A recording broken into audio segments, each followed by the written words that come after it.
Welcome to our posts. Today we will see stories of our entitled parents. I put vegetables in all my food so my roommate's kid won't eat them. The mom is upset. I, 26 female, live in a rented house with a single mother, 30 female, and her son, 6 male. I had another person living with me but they moved out and the mother moved in. I don't mind living with her and her kid. It's fine and we kind of do our own thing. I spend a lot of time at my boyfriend's place or working. Our work schedules collide so we really don't interact much, but when we do it's fine. No issue there.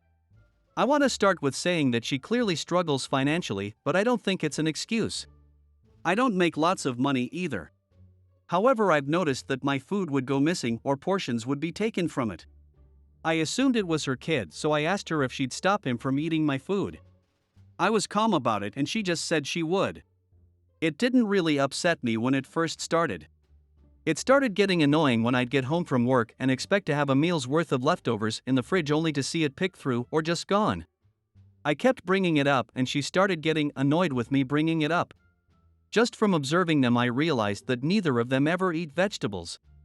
And judging by the food that would get picked through and the food that would be untouched, anything with green in it was avoided. Orange chicken would be gone but chicken and broccoli would be untouched. So I started putting vegetables in everything. I find vegetables to be delicious. And anything green or not a potato does not get eaten. So I could mix some bell peppers into the food and it would be fine. I make a big portion of vegetables pretty frequently anyway, so I just started putting it in everything I eat. If I had leftover mashed potatoes, I'd pour green beans in and mix it up. If I had leftover cheesy and bacon fries, I'd pour broccoli all over it and mix it in. Usually my homemade stuff has vegetables in it, but I started making sure everything did.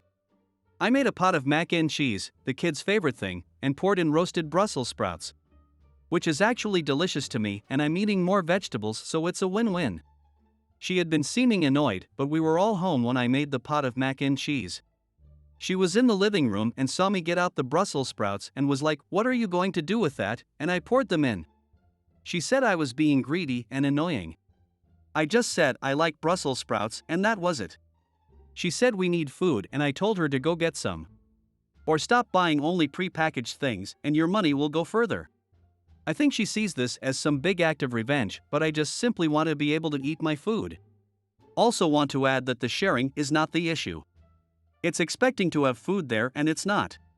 So often I'd be working a long day and get home expecting to have a meal's worth of food and it all be gone. Or I wake up in a rush and had my food ready to eat in the morning only to find it gone. So now I have to skip breakfast. If she would simply text sometimes, "Hey, is it okay if we eat food item?" I would know and know to make other plans. I would stop for food or know I have to whip something up when I get home. Also, I think eating the last of someone else's food is crazy and rude. If someone makes a big pot of something and you ask for a serving, sure. But if someone made something and there is one serving left and you eat it without permission, that is evil as hell. Next story. Entitled parents moved my stuff at beach, got ticketed for theft. Hi all. Story that happened to me yesterday. I am on vacation at a touristy beach spot. Went out mid-morning to the beach before the crowds and set up my towel, umbrella, chair, cooler, etc. Around 11 a.m. while laying on my towel tanning with headphones and I get a tap on my shoulder. Open my eyes to a middle-aged woman standing over me and her family and young kids starting to set up multiple umbrellas, chairs, toys about 10 foot behind me. When I took my headphones out, the woman proceeds to tell me that my bathing suit is inappropriate to be around her children and so I will need to move. Note, bathing suit is a cheeky bikini bottom, but not a thong. I tell her I was there first, they can find somewhere else to set up if it offends her. She proceeds to say there's no other close spots to the water. I tell her I'm not moving and put headphones back in. About an hour later I decide to hop in the water for a dip to cool off. While in the water I look at the shoreline and the woman has packed up my stuff with her husband and is carrying it away from the area. I hop out of the water and get a lifeguard to call beach security while I watch them walking my stuff up the beach to relocate it. Beach security and myself approach them, they try to play dumb and say it's their stuff, so they are asked to open the wallet to show ID. Surprise, it's my ID. Cops are then called, and I chose to press charges for theft. And I got my spot back since the family was escorted and kicked off the beach. Next story. Parents putting their kids on our motorcycle to take pics without consent. My husband and I live in a region with a lot tourism, and we own a rare motorcycle. It's a very valuable old timber my husband spent a fortune for to restore. We're living on the countryside, but when we're going on day trips, it happens that we park our bike in more busy places, when taking a break for lunch or coffee. I understand the motorbike draws attention and that some people snap pics of it, but we increasingly have to deal with parents who randomly put their kids on it to do so. Last weekend we stopped a couple who was just about to do it and they gave us the usual excuse we would have asked, but nobody was around, just like not being around makes our bike public property. Minutes later, after just ordering food, we caught another couple swinging their kid's bum on the seat of our bike. This time it wasn't just a toddler, but an at least 6-year-old boy. We received a lot of feedback, also from not entitled parents, to call the police or make a big scene, but frankly, it has become so frequent, we just decided to avoid such places, cause we grew tired of seeing toddlers kicking the tank or mothers pulling the zippers of their handbags along it by hauling their offspring up and down. 10 years ago this rarely ever happened. We can tell the entitlement intensifies. Next story. Stepmonster tried to kidnap me and my sister for Christmas. This happened in 2009, when I was 15 and my sister was 11. I honestly don't remember it well. I had to call my mother to fill me in on some details, and it helped a little. My parents got divorced when I was 10. My mother got primary custody, but we stayed with my father for about 3 days a week, sometimes more. They took turns celebrating the holidays with us. We'd spend them with one parent in 1 year, and with the other one the next. In March 2009, my father and his then girlfriend Molly broke up after he confessed to cheating with the woman that eventually became SM. Years later, I found out that affair had been going on for almost 2 years by the time he told Molly. He introduced SM to us in May, on my birthday, actually, and they almost immediately announced their engagement. From that moment, she started trying to force us all to be a happy blended family, which usually meant forcing us to do everything she, or sometimes my stepbrother, wanted and pretending my mom wasn't in the picture. SM and my dad started pushing her to leave us with them a lot more often than my parents had previously agreed, but she thankfully wouldn't budge. We started getting ready for the holidays in November, and SM started talking about a ski resort, hotel? I don't know, it was 14 years ago, that she wanted to visit with us. It was a 3-hour car drive from where we lived and was clearly more suited for couples, younger children, or the elderly. Neither me or my sister actually wanted to go, but before we could say that, SM asked us when we'd be done with school so that she could book it for a 2-week trip during our winter break. I was happy to be the one to break it to her. We'd spent Christmas and New Year's Day with my father and Molly the year before, so it was my mom's turn to have us.